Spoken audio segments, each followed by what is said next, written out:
Ստուգեցիք, գտաք ձեզ ցուցակներում։ Հարգելիներս, նախորդիվ հրապարակել էի, թե ինչպես մտնեք Elections.am կայք եւ ստուգեք արդյոք ձեր հարազատի անունը առկա է արդեն հրապարակված ընտրական ցուցակներում։ Բայց բազմաթիվ ահազանգեր եմ ստացել։ Մարդիկ ոչ միայն իրենց անուն անվանումները շատ հաճախ չեն գտնում ցուցակներում, տեղամասային կենտրոններում, որոնք օրինակ նախորդ ընտրություններում եղել են, այլև իրենց հասցեներում հաշվառված են գտնում մահացած բարեկամի, անծանոթ մարդկանց անուններ։ Հնարավոր է երկու դեպք։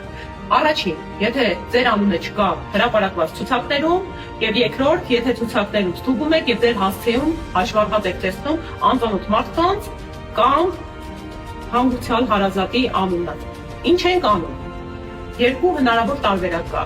Կենտրոնական ընտրական հանձնաժողովը ընդունել է որոշում 2025 թվականի մարտի 27-ին, համաձայն որի դա դիմումի ձև է, կարող եք այդ դիմումին համապատասխան կամ էլեկտրոնային եղանակով, կամ գրավոր եղանակով դիմումով դիմել ներքին գործերի նախարարության, հայտնի ոստիկանության, միգրացիայի եւ քաղաքացիության ծառայություն։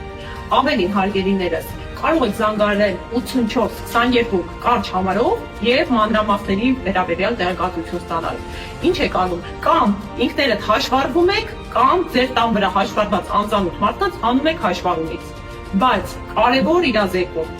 սա հնարավոր է կատարել ընտրություններից մինչև 12 օր առաջ, այսինքն վերջնաժամկետը մայիսի 26-ն է ժամը 14:00։ Եղեք իրազեկված, խնդրում եմ այս տեսանյութը տարածեք կիսվեք, որովհետև կրկին ընդգծում եմ։